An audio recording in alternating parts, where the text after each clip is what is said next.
If someone will gossip to you about other people, then it is highly likely that they will gossip about you to other people as well. We have to keep that idea in mind whenever the Bene Gesserit are involved. Hello and welcome. I'm Stephanie and thank you for joining me for this Chapter 14 summary of Dune by Frank Herbert, which was published in 1965. If you haven't already watched the previous chapter summaries, they can be found in the playlist called Dune Explained by Stephanie. I'm making these videos to help you better understand this brilliant and important story that is also long and a bit complicated. This book is 600 pages and I've read every single word out loud. I've also read every chapter multiple times. I don't use any AI when coming up with my summaries or commentary because I have a brain and you have a brain. Let's enjoy using our brains and go on an exploration of Dune together, taking it one chapter at a time.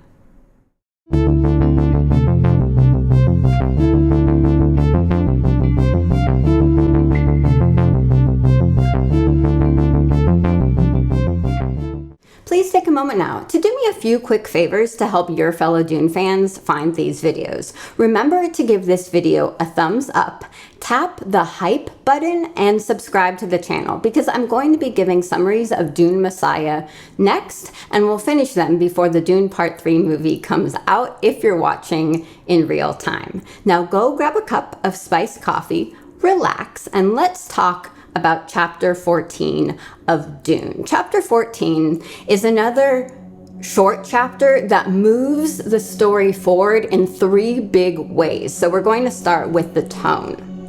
The last time we encountered Duke Leto and Paul having a one-on-one conversation, the tone was very different. They were still on Caladan before they moved to Arrakis. And it was a professional and practical conversation about what their new life was going to be like on this new planet. It was also a father and son heart to heart with a natural back and forth of ideas.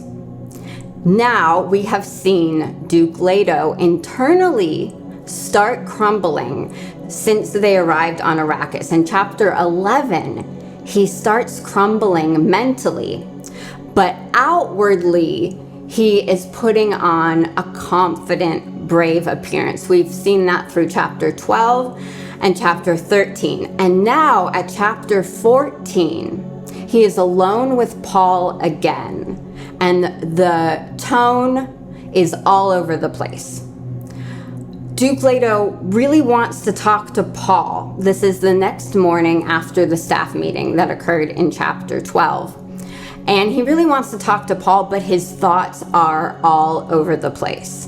He is jumping around from idea to idea. Paul can't really follow what he's saying, and Paul is trying to get a word in, but he keeps interrupting Paul. So now we are starting to see externally what the Duke is feeling inside, and he's not hiding this from Paul. The main reason he wants to talk to Paul is he wants to let him know that his plan is to let Jessica believe that he does not trust her, that he thinks she is capable of betraying House Atreides. And Paul thinks this is just really confusing, but Leto's plan is to buy some time. And if everyone in House Atreides, if all the top officials, if even his closest confidant, Jessica, believes that all the focus is on Jessica, Leto's idea is that somehow the real traitor will slip up and he'll be able to find out who that is and stop anything major from happening that would be harmful to his people. The Duke tells Paul this because he is not confident that he is going to survive. This is his plan, but at the same time, he's telling Paul, but I don't really think this is going to work.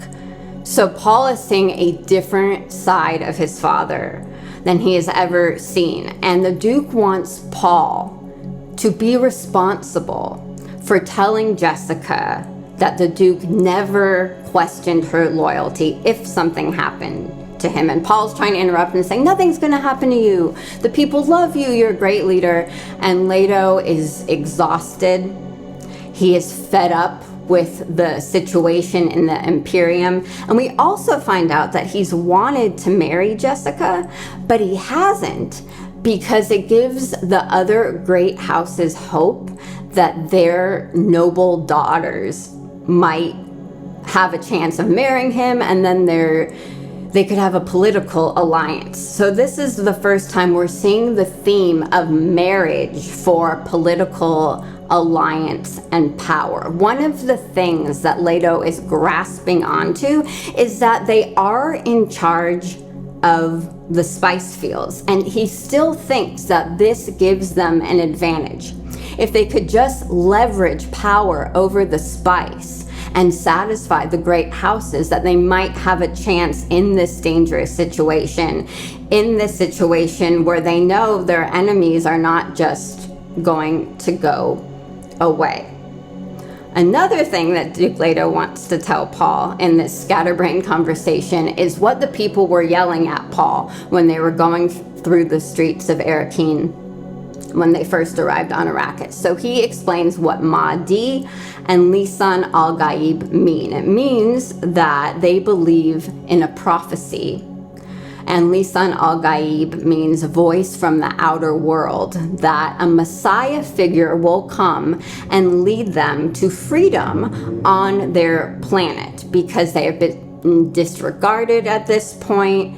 They're left to fend for themselves in the open desert, and they have to adapt in all these ways. And the planet is actually way more inhabitable than people from other planets believe, but the Fremen don't get any of that. They don't get a chance in the cities. They have just been pushed aside. So they think someone from another planet will come and save them. And Duke Leto wants Paul to potentially use this information for his protection and for Jessica's protection, because the legend says that the offspring of a Bene Gesserit will be this leader. And so Paul's relationship with Jessica is special, and it can potentially protect them if these people see them as special and untouchable, which of course brings up what we've learned about the Bene Gesserit's Missionaria Protectiva.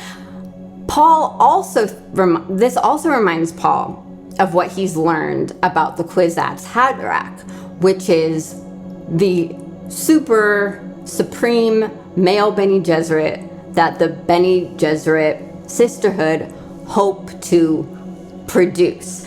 As a reader, I am now questioning whether the Kwisatz Haderach is even a real thing, because if the Bene Gesserit will plant legends on other planets to control people, to make them wait for something, and to also have protection if Bene Gesserits from other planets ever come to a planet like Arrakis. They're doing it all for control. If they will do that to other people, why wouldn't they do that among their own people? Why wouldn't the head of the Bene Gesserit sisterhood plant a legend among all the sisters that they might be the one that one day produces the Kwisatz Haderach? And it helps the head of the Bene Gesserit control the sisters. This is just what I'm thinking as a reader at this point. Paul has made the connection. Okay, well, I heard the Bene Gesserit one day want to produce something special, and these people on this planet think that one day a special leader from another planet will come. And he's making the connection, but he hasn't reached any big conclusions. It's just, Paul's very academic, so he's putting the pieces together. The chapter ends with Paul and the Duke going next to tour the spice fields. This brings us back to what Leto was saying of his hope is within the spice. So they're going to be meeting Dr. Kynes next, who is in service of the Emperor on Arrakis, and he is going to be touring or giving them a tour of the spice fields. So let's continue the conversation about chapter 14 in the comments. I will see you there, and I will see you next time for chapter 15.